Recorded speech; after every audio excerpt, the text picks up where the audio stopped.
Bom, eu sempre digo que eu sou um catrumano perdido na Pauliceia, né?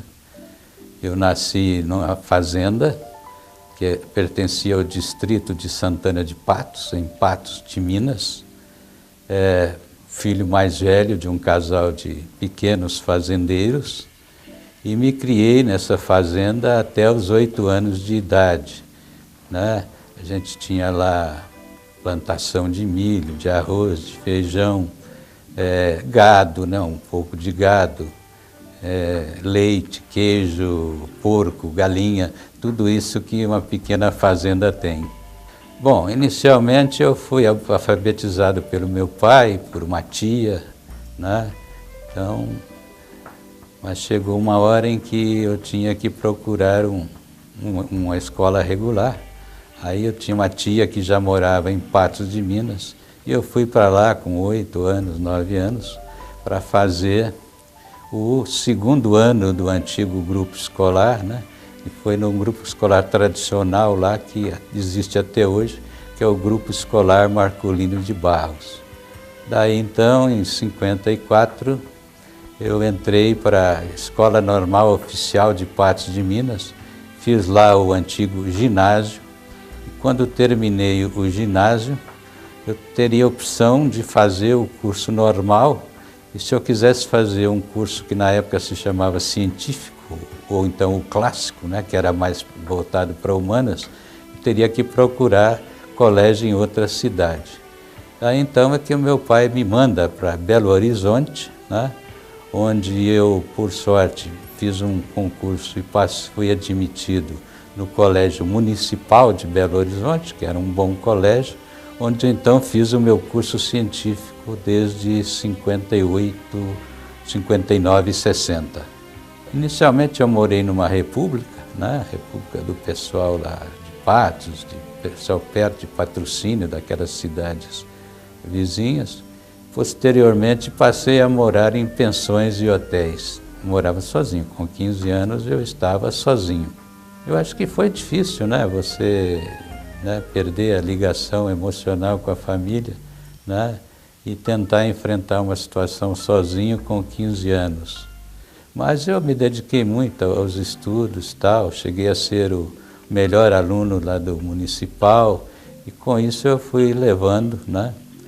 Até que em 62 eu entrei na Escola de Engenharia da Universidade Federal de Minas Gerais, e fui fazer o curso de Engenharia Civil.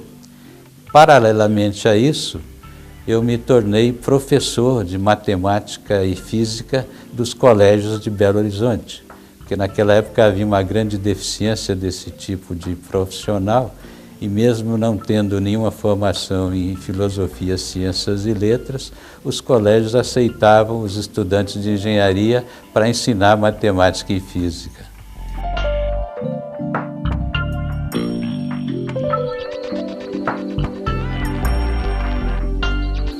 Bom, então eu cheguei a ser líder estudantil, fui secretário-geral do Diretório dos Estudantes de Engenharia, respondi por causa disso a um inquérito policial militar, que mais tarde foi arquivado pelo general Mourão Filho no Superior Tribunal Militar, por unanimidade, por inépcia da denúncia e ausência de justa causa.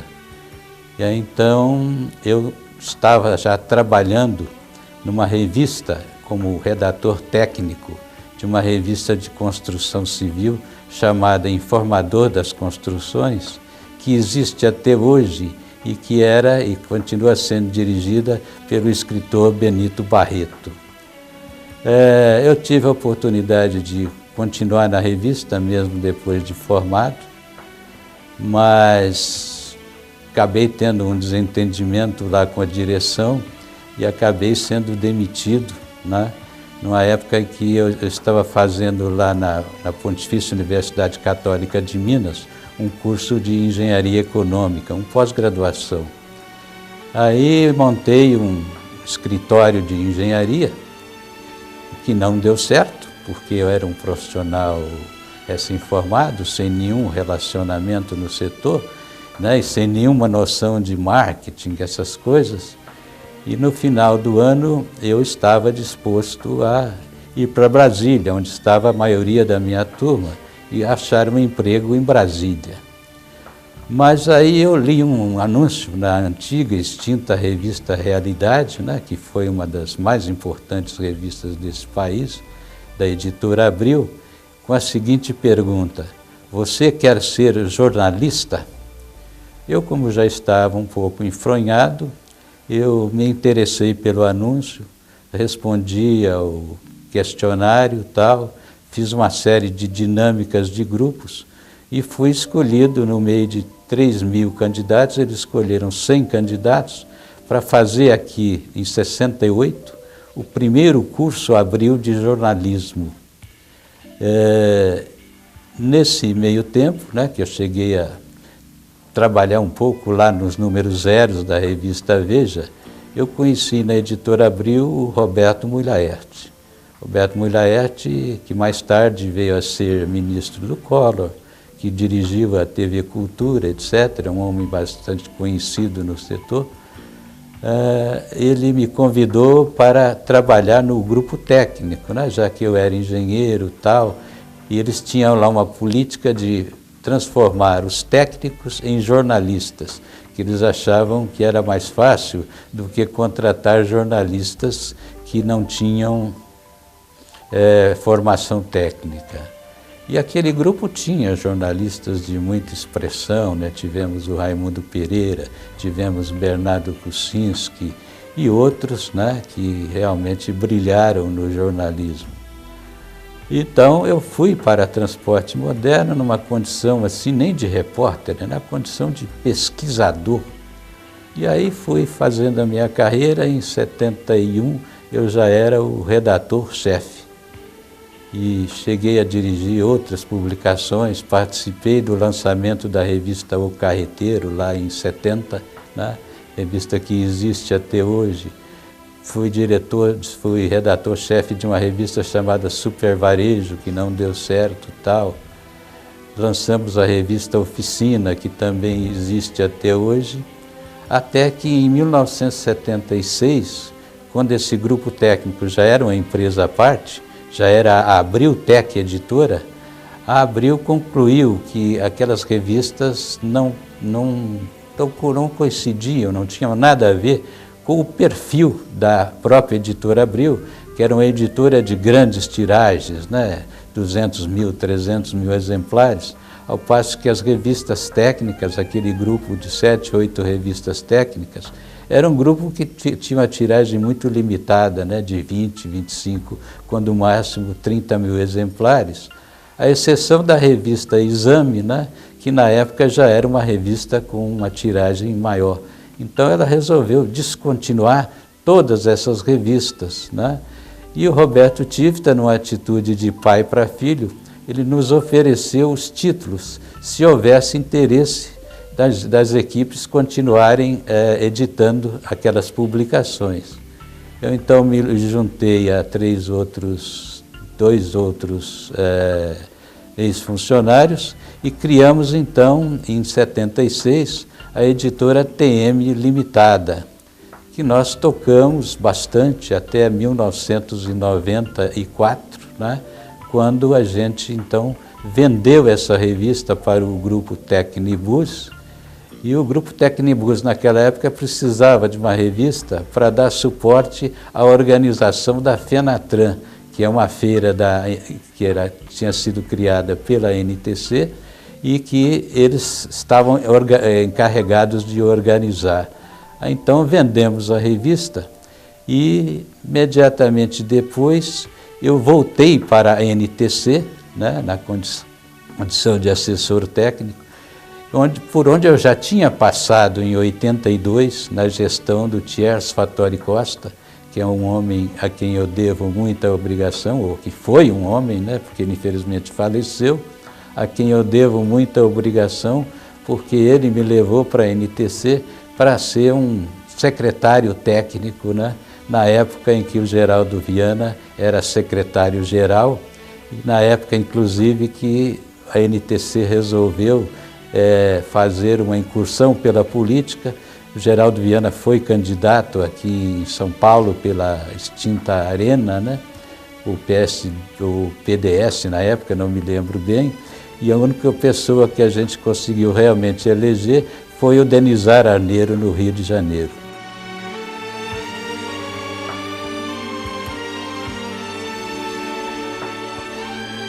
Bom, eu sou um pescador inveterado, né? Eu pesco desde a infância, nasci na beira de um rio, na beira de córregos e ribeirões, né? E comecei pescando lambari, né? Mais tarde, eu fiz várias incursões ao rio Urucuia, né? Que é um afluente do São Francisco da margem direita, né? Que é o rio que foi imortalizado pelo Guimarães Rosa, né? No Grande Sertão Veredas, né? Que ele toda hora cita o Urucuia, né? Que sempre ele gostaria de sempre estar no rio Urucuia, né? Quando ele assume o poder, né? Quando ele se apodera como chefe dos jagunços, ele tem as dúvidas dele, né? Ele não sabe para onde ele vai. Então ele pergunta: aonde é que jagunço ia? Avã, avã. Tinha minha vontade de estar em toda parte, mas quadrando que antes um pouco mais para o norte, para o chapadão do Urucuia, aonde tanto boi berra, que eu carecia de rever o rio meu, beber em beira dele um ademão d'água. Então o Urucuia, que está na literatura e que, né, há alguns anos atrás, há uns 30 anos atrás, aí, era um rio desértico, né, um rio, né, altamente selvagem, com jacarés e cobras e tudo mais. Então a gente fazia, né, normalmente uma excursão por ano ao Urucuia para fazer pescarias. Normalmente se pescava à noite, né, os surubins, né, que são os pintados aqui para nós, né? Se pescava à noite os surubins e durante o dia a gente pescava os peixes de escama, né? Pescava os pacus, pescava as matrinchãs, pescava até piranhas, esse tipo de coisa. História de pescador, posso contar uma verdadeira, né? Primeira vez que eu fui a Urucuia, eu estava com o meu irmão mais novo numa canoa e a gente estava pescando à noite, peixe de couro, né? E aí entrou um surubim muito grande, um surubim numa faixa de uns 50 quilos. E aí o surubim estava tomando linha do molinete, tomando linha. E aí tivemos que soltar a poita, soltar a canoa. E essa canoa desceu o rio, desceu o rio, desceu o rio, e o surubim levando a canoa, né? Solta a poita, tira a poita, solta a poita, tira a poita, e o surubim não se entregava. Aí quando ele, né, cansou, chegou perto do barco, que eu vi o tamanho do bicho, aí eu disse: olha, esse bicho é muito grande, é só matando. Aí como tinha uma Mauser, um revólver, uma pistola automática dentro do barco, falei: eu vou dar um tiro nele, que é o único jeito de dar um jeito nesse peixe. Meu irmão: não faz isso, nós vamos conseguir embarcá-lo. Aí então a gente deu nele uma bicheirada, né, que é um arpão para poder, né, prender o peixe, e foi com grande esforço que a gente colocou dentro do barco. Quando colocamos dentro do barco, o bicho roncava igual um porco, né? E fazia tanto escarcéu que a gente teve até medo que ele acabasse destruindo o barco. Ele diz o seguinte, que é uma coisa bastante filosófica, né? Porque o jagunço Reobaldo, que é um velho e que para a velhice vai com ordem e trabalho, ele na verdade é aquele filósofo, aquele sábio, né?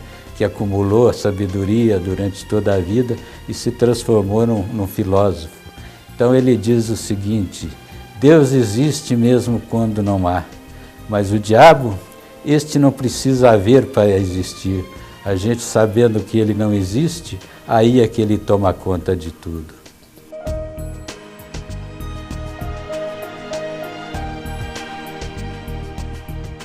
Eu tive uma passagem na NTC em 1982, justamente quando o presidente eleito foi o Thiers Fattori Costa, que sucedeu ao Oswaldo Dias de Castro. E o Thiers quis montar uma equipe boa, né, uma equipe forte, Então, naquela equipe tinha gente muito importante, como o Geraldo Viana, né, que era o secretário-geral, o Alfredo Pérez da Silva, que foi ser o nosso correspondente, né, o nosso chefe de escritório em Brasília, e outras pessoas, como o Fernando Guildes, que também era um técnico muito competente.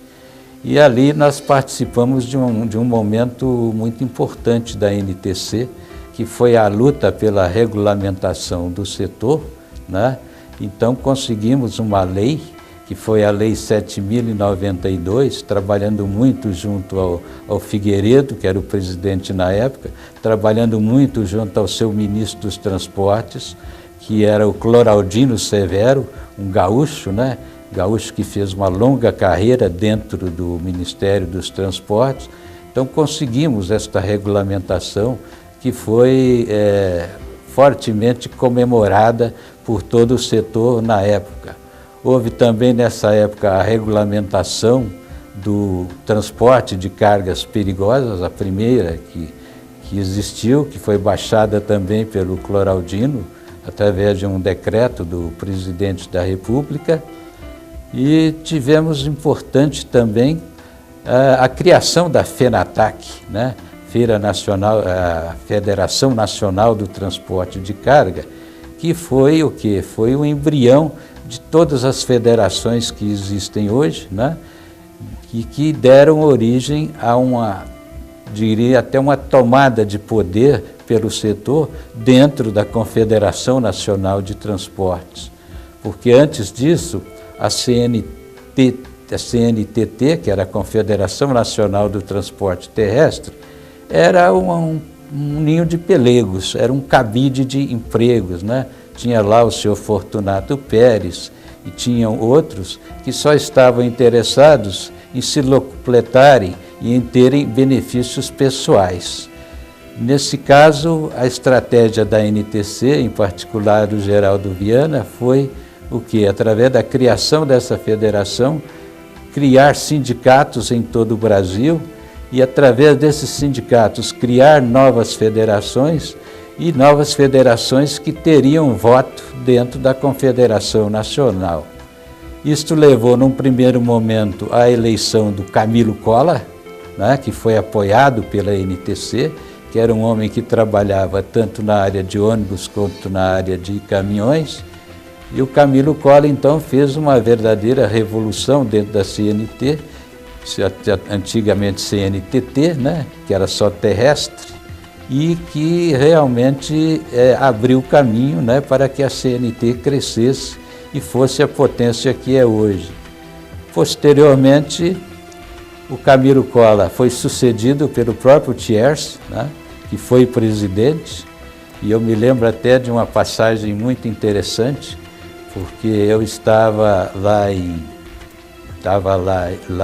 no Espírito Santo, na fazenda de Pindobas do Camilo Cola, fazendo uma entrevista com ele, e a gente conversava muito sobre a política, sobre a CNT e tal, como é que ia ser a sucessão.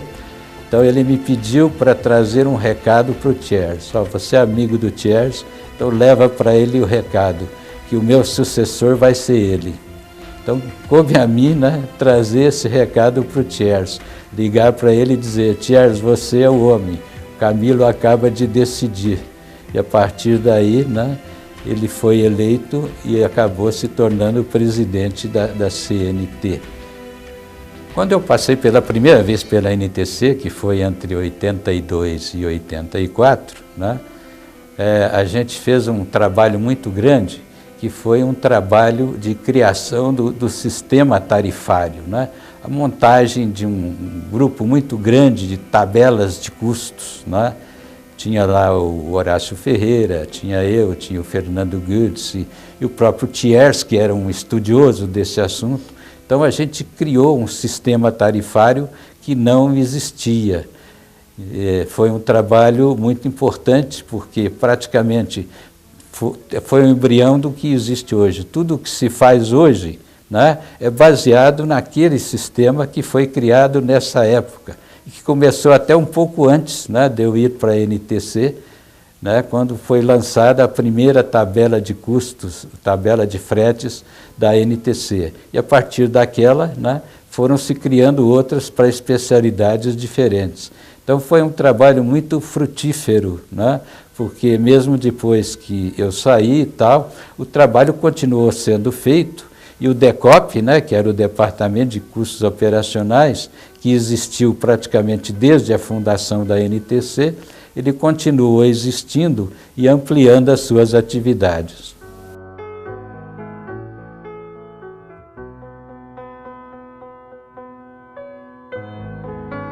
Eu costumo dizer que a NTC é a minha segunda casa, né, porque eu estive aqui, depois voltei, né, e as portas sempre estiveram abertas. E eu, na verdade, acompanho a NTC desde 68, né, quando eu comecei no jornalismo, porque a gente tinha dentro da Transporte Moderno uma política, né, uma linha editorial de valorizar a política sindical, valorizar os homens que estavam dentro das associações, dentro dos sindicatos. Então a gente acompanhava muito a NTC, né? Fazia todas as fofocas de bastidores, né?